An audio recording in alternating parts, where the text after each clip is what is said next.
Hi guys, welcome back to my YouTube channel. I am finally done with Beta by Rachel Cohn. So let's go ahead and jump right into it. So, I have read one book that belongs to Rachel Cohn, and that is If You Know Where to Find Me. So, I know nothing about Rachel Cohn's other books, and this one was recommended to me by a friend, and I know nothing about this book. I have no idea what's it about. So when I read into it, I was thinking like, oh, it's probably gonna be like one of those coming of age stories, which it kind of is, but this one is set in the dystopian world, so I really do love that. And I compared this book to I Robot. I tried to read the first book. I couldn't really get into it. It just felt too much of a it just didn't intrigue me as much. So when I read this one, I was like, ooh, this book is really good. So let's go ahead and jump right into it. So you have your main character. Her name is Eliza. Alicia? Eliza or Alicia. And she is a beta robot, meaning that so in this world, the robots, they are taken from humans who have died and turned into robots. And since the reason why she's called a beta robot is because she is a teen robot. So she has the image of her first is what they call the humans, but with the betas is that they look like the first humans that have lived, so they're basically clones. And so they so when the humans die, they become a clone, and they have no memories of their first life. They just know that they look like a human that have once lived. And so Alicia is meant to become she wasn't even meant for sale. She was just meant to be working at a store. And so she is found by the governor's wife, and she buys her. And she basically tells her, I need you to be a companion to me, my son, and my daughter. My son, he is going to become a military guy, so you're going to be there to train him and help him and support him in whatever way he wants you to support him in. And we will find out real shortly what that means. And then she mentions her youngest daughter, and she says that her youngest daughter suffers from nightmares, so she would need to be she would be needed to have somebody to comfort her, read her bedtime stories, and just be a big sister, like a playmate. And so she lives her life very happily and very casually until her brother Ivan starts talking to her about his world. And basically he takes her off into the beach, and he basically tells her like, what can you do? What do you know how to do? Like, do you know how to swim? Do you know how to play? Do you know how to do certain things? And she she doesn't know much about these abilities until she does it by herself.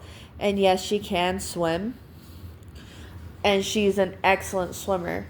So that's one of the first things that she retained from her first. And so she's an excellent swimmer. She can swim.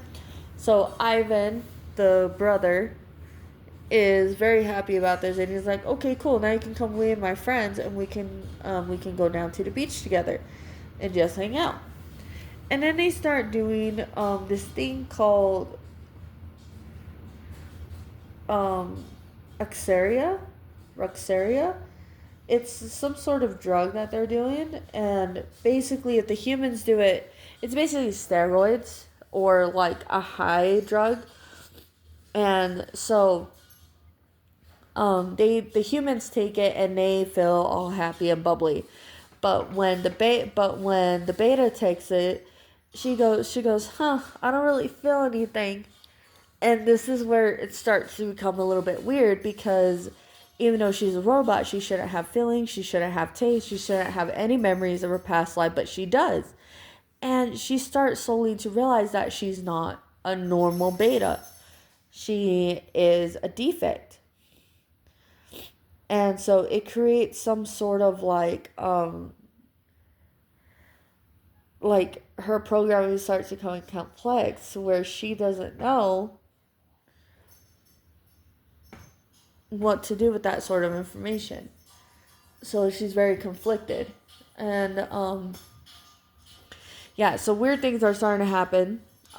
She ends up falling in love with a boy named Tahir, who's a very, very sweet boy, but he's also a beta. So him and Elijah are now becoming close. Like they're starting to realize that they might love each other and that they could possibly be mates and imprinted on each other. So that's one of the things. But it starts to get a little bit crazy.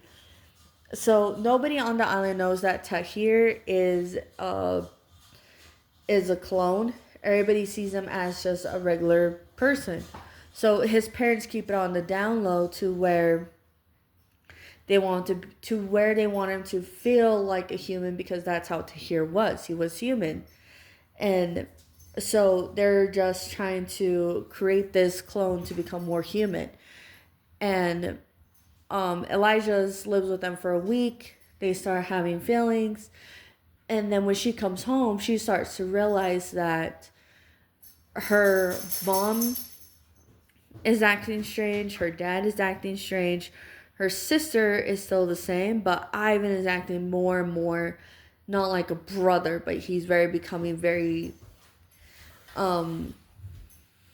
possessive, and that turns into a whole thing. But yeah, I really did truly enjoy this book. I would rate this book a 10 out of 10, just with the storyline and the plot twist and just all of the mixed emotions that I had while reading this book. I didn't even know who to root for. And I didn't like I didn't like two of the characters, meaning the governor and the governor's wife. I didn't like them. I liked Ivan at the beginning, but then when I start to realize that he's becoming more and more possessive, I did not like him at all. I was like, nope, you're now no longer being a brother. You're now being some sort of creepy guy. So I don't like that. But yeah, if you like robots and you love dystopian, I would suggest reading this book. There is a second book to this series. So I will let you guys know if I'm going to grab that second book. But yeah, I really do love this first book. If you guys end up reading this book, please let me know what you think about this book. Let me know down in comments. And I'll see you guys on the next one. Bye.